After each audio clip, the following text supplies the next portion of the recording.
மிதுன ராசியை சேர்ந்த அன்பர்கள் அனைவருக்கும் வணக்கங்க. இந்த மிதுனம் ராசி அப்படின்னு சொன்னாலே எப்பொழுதுமே எதையாவது சிந்தித்து கொண்டிருக்கக்கூடிய நபர்களாக இருப்பீங்க. சிந்தனைகளை செயல்படுத்த வேணும் அப்படிங்கிறதுல ரொம்பவுமே கண்ணும் கருத்துமாக இருப்பீங்க. உங்களுக்கு ராசி அதிபதி புதன் பகவான். நீங்கள் வழிபட வேண்டிய கடவுள் நாராயணன். மிதுன ராசியில் இருக்கக்கூடிய புனர்பூசம், மிருகசீரிடம், திருவாதிரை இந்த 3 நட்சத்திரக்காரர்களுக்குமே புதன்கிழமையில நாராயணன் வழிபாடு செய்யறது உங்களோட வாழ்க்கையில் பல முன்னேற்றத்தை கொடுக்கும். ஞாபகம் வச்சுக்கோங்க.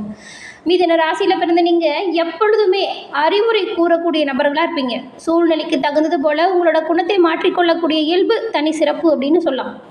உங்ககிட்ட நெருங்கி பழகுறாங்க இல்லையா, அவங்களால மட்டும்தான் உங்களை எளிதில் புரிஞ்சுக்கவே முடியும். அதே சமயத்தில் எளிதில் ஒரு மாற்றம் வேணும் அப்படின்னு நினச்சா அதை உடனே செய்யக்கூடிய நபர்கள் நீங்களாக தான் இருப்பீங்க. உங்ககிட்ட இருக்கக்கூடிய ஒரு சிறப்பான குணம் என்ன அப்படின்னு பார்த்தா, யாருக்கும் அடிபணியாத தன்மை உங்ககிட்ட இருக்கும். எந்த ஒரு பிரச்சனை இருந்தாலுமே அந்த பிரச்சனையை துல்லியமாக செயல்பட்டு அந்த பிரச்சனைக்கு நீதி வழங்குறதுல திறமையை நீங்கள் செயல்படுத்தக்கூடியவங்க. இப்படிப்பட்ட உங்களுக்கு இந்த மாதத்தின் கிரக நிலைகள் எப்படி இருக்குது? இந்த கிரக நிலைகளால் நீங்கள் என்ன மாதிரியான விஷயத்தில் ரொம்பவுமே ஜாக்கிரதையாக இருக்கணும், என்ன மாதிரியான விஷயத்தில் கவனமாக இருக்கணும்? இந்த சூரிய பகவான் மீன ராசியில் சஞ்சரிக்கக்கூடிய இந்த மாதத்தில் 12 ராசிகளுக்குமே இந்த கிரக சேர்க்கைங்கிறது ஒரு வித தாக்கத்தை ஏற்படுத்தும். அது இந்த மிதுன ராசி அன்பர்களுக்கு எப்படி அமைய போகுது, எந்த விஷயம் சாதகமாக இருக்கும், எந்த விஷயம் பாதகமாக இருக்கும், எதிலெல்லாம் நீங்கள் ரொம்பவுமே கவனமாக இருக்கணும், இது பற்றின முழுமையான தகவலையும் தான் உங்களுக்காக இந்த பதிவில் நாங்கள் சொல்லியிருக்கோம். இந்த பதிவை நீங்கள் பயன்பெறும் வகையில் அமையும். அதனால் ஸ்கிப் பண்ணாமல் முழுமையாக பாருங்கள். நீங்கள் இப்போ தான் ஃபஸ்ட் டைம் நம்மளோட சேனலை பார்க்குறவங்களா இருந்தால் மறக்காமல் சப்ஸ்கிரைப் பண்ணி வச்சுக்கோங்க. இந்த கும்பராசிலிருந்து மீனராசிக்கு சூரிய பகவான் பயிற்சி ஆகணும். இந்த காலகட்டத்தில் மீனராசியில் சூரியன், புதன், சுக்கிரன், ராகு இந்த கிரகத்தோடின் சேர்க்கை நடக்கும் பொழுது சனி பயிற்சியும் இந்த மாதம் நடக்க இருக்குது. இதன் காரணமாக உருவாகக்கூடிய யோகம் அப்படிங்கிறது ஒவ்வொரு ராசிக்குமே ஒரு வித தாக்கத்தை ஏற்படுத்தும். இது வரைக்கும் இல்லாமல் ஒரு 30 வருஷத்துக்கு பின்னாடி இந்த கிரகத்தோட சேர்க்கை இந்த ராசியில் ஏற்படுது. இதனால் மிதுன ராசியை சேர்ந்த உங்களுக்கு ஏற்படக்கூடிய பலன்களை தெரிஞ்சுக்கோங்க. நீங்கள் அதே போல் புதன்கிழமையில் நாராயணன் வழிபாடு செய்ய சொன்னோம் இல்லையா, இது திருப்பதி ஏழுமலையான் வழிபாடு உங்களுக்கு ரொம்பவும் நல்லது. ரொம்பவுமே கஷ்டம், கடந்த காலத்தில் இருந்து கவலை தீர என்ன பண்ணணும், ரொம்பவும் கடன் தொல்லை, இதெல்லாம் தீர்க்கவே முடியல அப்படின்னு நீங்கள் ரொம்பவும் புலம்பிட்டு இருந்தீங்கன்னா உங்களுக்கு டைம் கிடைக்கும் பொழுது திருப்பதி ஏழுமலையான சென்று தரிசனம் செஞ்சுட்டு வாங்க. அல்லது டைம் இல்லை, போக முடியல அப்படிங்கிறவங்க உங்களோட வீட்லேயே திருப்பதி ஏழுமலையான் ஃபோட்டோ வாங்கி வச்சு தினமும் நெய் தீபம் ஏற்றி வழிபட்டு வாருங்கள்.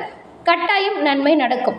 திருப்பதி ஏழுமலையான் பிடிக்கும் என்றாலும் ஓம் நமோ நாராயணா போற்றி அப்படிங்கிற மந்திரத்தை 3 முறை பதிவிடவும் செய்யுங்க.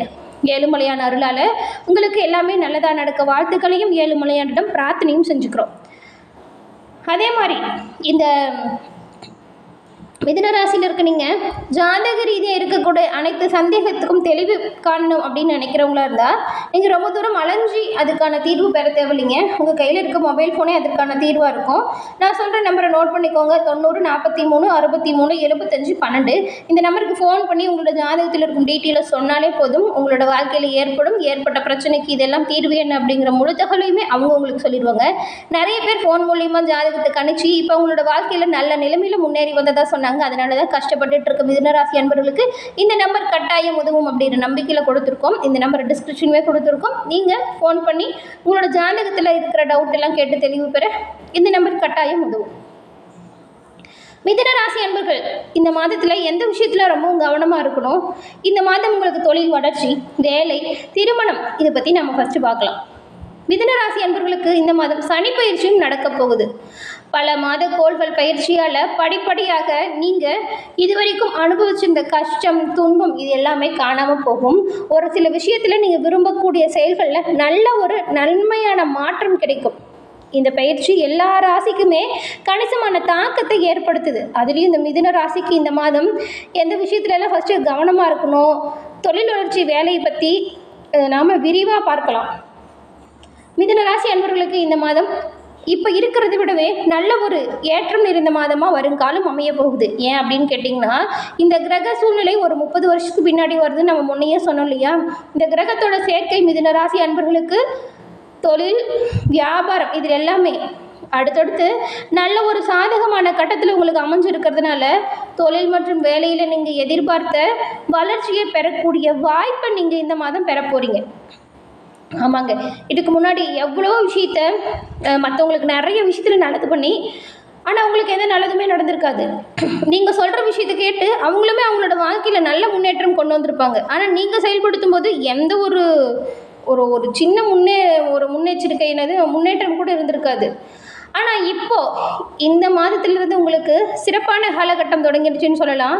இந்த மாதம் ஏற்பட்டிருக்கும் கிரக நிலைகள் உங்களுக்கு ஒவ்வொன்றுமே தொழில் மற்றும் வியாபாரத்தில் நல்ல ஒரு அனுகூலமான வாய்ப்பை கொடுக்க போகுது.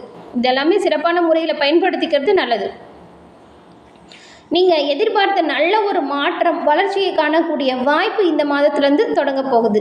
இதன் மூலம் வருமானம் அதிகரிச்சிருக்கும். விரயங்களுமே அவ்வப்போது சின்ன சின்னதாக வரும். அமைதியாக இருங்க. நினச்சதை நிதானமாக கடைபிடிச்சா கட்டாயம் பெற முடியும். நீங்கள் செய்கிற ஒவ்வொரு விஷயத்தையுமே யார்கிட்டையுமே அவ்வளோ டக்குன்னு போய் சொல்லி பகிர்ந்துக்காதீங்க. கொஞ்சம் பேசாமல் இந்த மாதிரி உங்களோட பர்சனல் விஷயத்தை யார்ட்டையும் சொல்லாமல் இருக்கிறது பெரும்பாலான வகையிலுமே உங்களுக்கு நல்லதாக இருக்கும். மிதுன ராசிக்கு தேவையற்ற பேச்சால், வாக்குவாதம், வீண் சண்டைகளால் பிரிவினை, இந்த எல்லாமே இந்த மாதிரியான எதிர்ப்புகள் வரக்கூடும். அதனால் நீங்கள் உங்களோட பேச்சில் கொஞ்சம் கவனமாக இருக்கணும். தேவையில்லாமல் ஏற்படுற வாக்குவாதத்தை கொஞ்சம் அவாய்ட் பண்ணணும். இந்த மாதம் முழுவதுமே உங்களுக்கு பேச்சில் நிதானம் அவசியமாக தேவைப்படுற ஒரு விஷயம், ஞாபகம் வச்சுக்கோங்க. மிதுன ராசிக்கு திருமணத்துக்கு சாதகமான கிரகங்கள் பயிற்சியில் இல்லை. இதனால் திருமண பேச்சு வார்த்தை கொஞ்சம் தாமதமாகும். இந்த மாதம் 2ஆம் பாதிக்கு பிறகு உங்களுக்கு திருமண யோகம் உருவாகுது. அந்த காலகட்டத்தில் திருமண பேச்சு நீங்கள் ஆரம்பிக்கும் பொழுது சாதகமான முடிவு இருக்கும். இப்போ நீங்கள் எடுக்கிற முயற்சி எல்லாமே கொஞ்சம் செலவாக தான் இருக்கும். அதனால் மாதத்தின் பிற்பகுதியில் நீங்கள் இந்த 15 நாளுக்கு பிறகு இந்த திருமணத்தை பற்றி பேசுகிறது நல்லதாக இருக்கும். பொருளாதார ரீதியாக உங்களுக்கு பெரிய அளவு எந்த ஒரு நெருக்கடியுமே ஏற்படாது. அதே போல் நிதி நிலைமை அப்படிங்கிறது சீராக இருக்கும். குரு மற்றும் சுக்கிரன் இந்த 2 கிரகங்களுமே அவ்வப்போது உங்களுக்கு செலவை கொஞ்சம் அதிகரிக்க வைப்பாங்க. அதனால் ஆடம்பர செலவுகள், வீண் விரயங்கள் வரலாம். மருத்துவ செலவுகளுமே கொஞ்சம் அதிகரித்தபடி தான் இருக்கும். மாதத்தின் பிற்பகுதியில் தொழிலில் நல்ல முன்னேற்றமும் லாபமும் வரும்.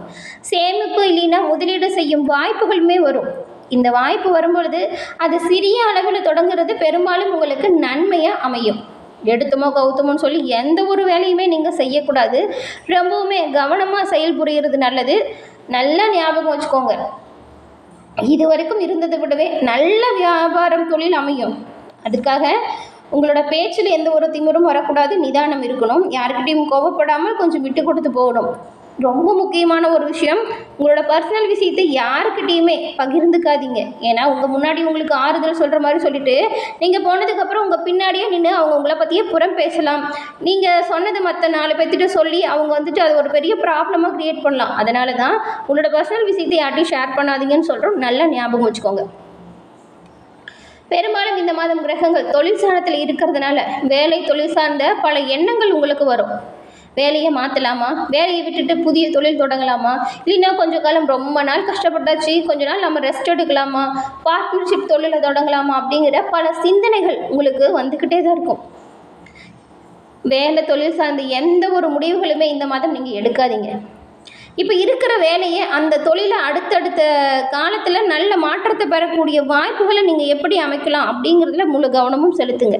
ஏன்னா எல்லாருக்குமே ஒரு விஷயம் இருக்குங்க, ஒரு வேலை நல்லபடியாக போச்சுன்னு வச்சுக்கோங்களேன், அடுத்தடுத்து நம்ம அதுலேயே என்ன செய்யலாம், இந்த வேலையை இன்னும் எப்படி பல மடங்காக உயர்த்தலாம் அப்படிங்கிற ஒரு ஆசை வரும். ஆனால் அந்த ஆசைக்கு நீங்கள் இடம் கொடுக்கக்கூடாது. முதலீடு பெரிய அளவில் செய்யும் பொழுது அதற்கான விபரீதமே பெருசாக தான் இருக்கும். இப்போ இருக்கிறத விட நல்லபடியாக தொழில் இருக்கும் இல்லையா? இப்போ நீங்கள் என்ன பண்ணலான்னா, எதிர்காலத்துக்கு சேமித்து வைக்கலாம். பிள்ளைகளுக்காக அடுத்தடுத்து நீங்கள் அவங்களோட வாழ்க்கைக்கு என்ன தேவையோ அதை பூர்த்தி செய்கிறதுல கவனம் செலுத்துறது நல்லது. ஏன்னா பெரிய முதலீடு பெரிய விதத்தில் உங்களுக்கு நஷ்டத்தை உண்டாக்கிடுச்சுன்னா ரொம்பவுமே கஷ்டம் உங்களுக்கு தான். எந்த ஒரு விஷயத்தையுமே தீர்க்கமாக யோசித்து எடுக்கிறது நல்லது. இந்த மாதம் முழுவதுமே நீங்கள் உங்களோட பேச்சில் நிதானமாக இருக்கணும். ஞாபகம் வச்சுக்கோங்க, தொழில் சார்ந்த குழப்பங்கள் அவ்வப்போது வரலாம். விரைவில் தெளிவும் கிடைக்கும். புதிய மாற்றங்கள், சிந்தனைகளை யாருக்கிட்டையும் சொல்லாதீங்க. வீண் விவாதத்தை பெரிய பிரச்சனையை ஏற்படுத்தலாம். அதனால் கவனமாக இருங்க. அதே போல் புதன்கிழமையில் நாராயணன் வழிபாட்டை தொடர்ந்து வருவதன் மூலம் உங்களோட வாழ்க்கையில் பல விஷயங்களுமே நன்மையாக நடக்கும். ஞாபகம் வச்சுக்கோங்க. என்ன மிதுன ராசி அன்பர்களே, இந்த பதிவு நீங்கள் பயன்பெறும் வகையில் அமைஞ்சிருக்கும்னு நினைக்கிறோம். இந்த பதிவு பிடிச்சிருந்தா லைக் பண்ணுங்கள், உங்களோட நண்பர்கள் உறவினர்கள் இவங்களுக்கு ஷேர் பண்ணவும் செய்யுங்க நம்மளோட பதிவு. நீங்கள் இப்போ தான் ஃபர்ஸ்ட் டைம் பார்க்குறீங்கன்னா மறக்காமல் நம்மளோட சேனலை சப்ஸ்கிரைப் பண்ணி வச்சு கூட வர பெல் ஐக்கானை கிளிக் பண்ணி வச்சுக்கோங்க.